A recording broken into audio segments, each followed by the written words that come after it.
కర్కాటక రాశి. ఈ కర్కాటక రాశి వారికి అందరికీ కూడా అష్టమంలో ఉన్నటువంటి రాహుగ్రహము మీకు విపరీతమైన డిప్రెషన్ ఇస్తుంది. అందువలన ప్రేమ వ్యవహారాల్లో అసలు వెళ్ళకూడదు. డిప్రెషన్ వచ్చేదే ప్రేమ వ్యవహారాల వల్ల.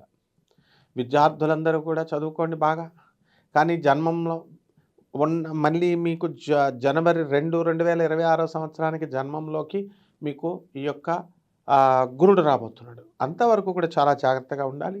మరి మీ యొక్క స్నేహితులకందరికీ కూడా షూరిటీల్లో సంతకాలు ఇవన్నీ కూడా పెట్టకూడదు.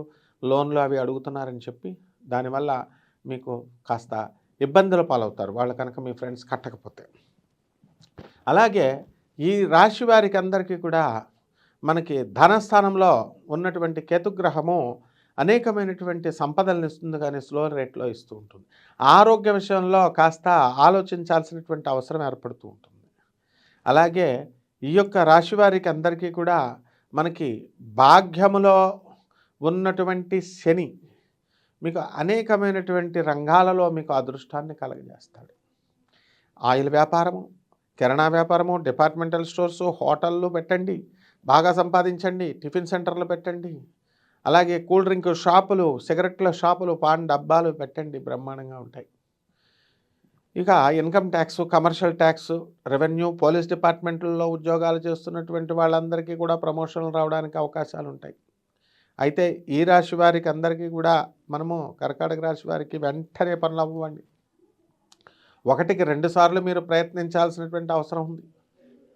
కాబట్టి ఈ రాశి వారికి, కర్కాటక రాశి వారికి స్త్రీల విషయంలో కాస్త ఆచితూచి అడుగు వేయాలి. పెళ్లి చూపులకు వచ్చారు కదా అని ఫిబ్రవరి 1, 2026 సంవత్సరం వరకు కూడా వివాహాలు మూఢమి, శుక్రమూఢమి. కాబట్టి వివాహ ప్రయత్నాలు చేయకూడదు. ఆ తర్వాత వివాహ ప్రయత్నాలు చేసుకోవచ్చు చక్కగా. అదే రకంగా మీరు ఈ రాశి వారికి అందరికీ కూడా మనము అనేక అద్భుతాలు చేస్తారు. దూరపు ప్రయాణాలు చేస్తారు. బ్రహ్మాండంగా మీరు విదేశాల కోసం ప్రయత్నం చేస్తున్నటువంటి వాళ్ళకు కూడా సక్సెస్ అవుతుంది. ఇక పరిహారాల దగ్గరకు వచ్చేసరికి అష్టమంలో రాహు ఉన్నాడు కదండి. అందువల్ల రాహు జపం చేయండి, రాహు స్తోత్రాలు చదవండి. రాహు కిలోంపావు మినుములను ఆవుపేట రంగు ఉన్నటువంటి వస్త్రాలనిచ్చి పేద బ్రాహ్మణులకి శనివారం నాడు ఉదయం 8 గంటలకు దానం చేసుకోండి. దశమహావిద్యల్లో ఒకటైనటువంటి మహంకాళి అమ్మవారి యొక్క హోమాన్ని మీ ఇళ్లలో జరిపించుకోండి. ఓం శ్రీ దుర్గాయ నమః అన్న మంత్రంతో జపించండి.